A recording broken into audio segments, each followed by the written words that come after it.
ফায়দা এই রমজান মাসে? এত কিছু ফায়দার মূলে কি আছে? বলে এটা এমন মাস, এ মাসে পবিত্র কোরআনে কারীম নাজিল হয়েছে। সুবহানাল্লাহ।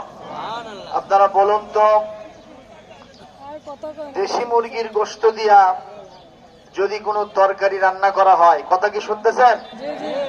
দেশি মুরগির গোশত দিয়ে তরকারি রান্না হয়েছে, ঝোলের পরিমাণ বেশি। এখন এই ঝোলটুকু খাওয়ার পরে একজন বলছে, বাড়িওয়ালা তুমি সব ঠিক করছো, একটা কাজ ভুল করছো। সেটা কি? তুমি মিশাই মুরগি জব করছো কেন? তোমার ঝোলের যা স্বাদ, এটা হলি আমার কাম সারা। আপনারা বলেন তো, ঝোলের টেস্ট কি দিয়ে হয়েছে? এখন মুরগি বাদ দিলে কি ঝোল থাকবে? এটা বাংলাদেশের পুকুর ডোবা, খাল বিল, নদী নালার ঘোলা পানি ছাড়ার কিছু হবে না। জনগণ ঠিক কিনা? রমাদান মাসের মর্যাদা, রোজার মর্যাদা হলো কোরআনের জন্য।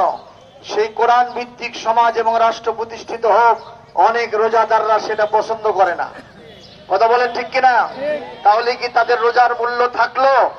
এজন্য আমার একটি কথা, অতি সংক্ষিপ্ত ভাবে, যারা রোজার মূল্য দিতে চায়, যারা রমাদানের মূল্য দিতে চায়, কোরআনের শাসন এবং সমাজ ব্যবস্থা প্রতিষ্ঠার কোন বিকল্প, আমরা সেই সমাজ ব্যবস্থা প্রতিষ্ঠার জন্য আন্দোলন করতে রাজি আছি তো?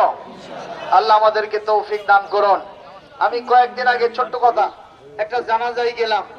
সেখানে আমি অনার করে একটা ব্যক্তিকে আমি জানাজা পড়ার জন্য সুযোগ দিলাম।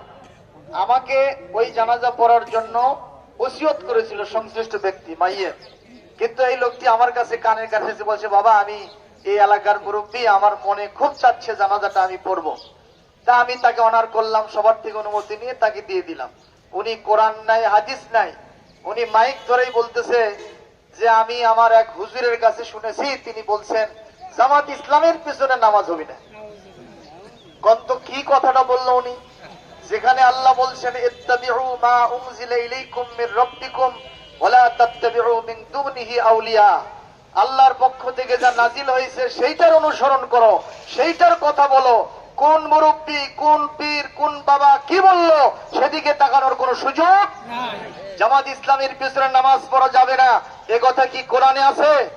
এ কথা কি হাদিসে আছে? সুতরাং এই ফতোয়া যারা দেবে তাদের মুখে থুতু নিক্ষেপ করতে হবে। বলুন কথা ঠিক কিনা?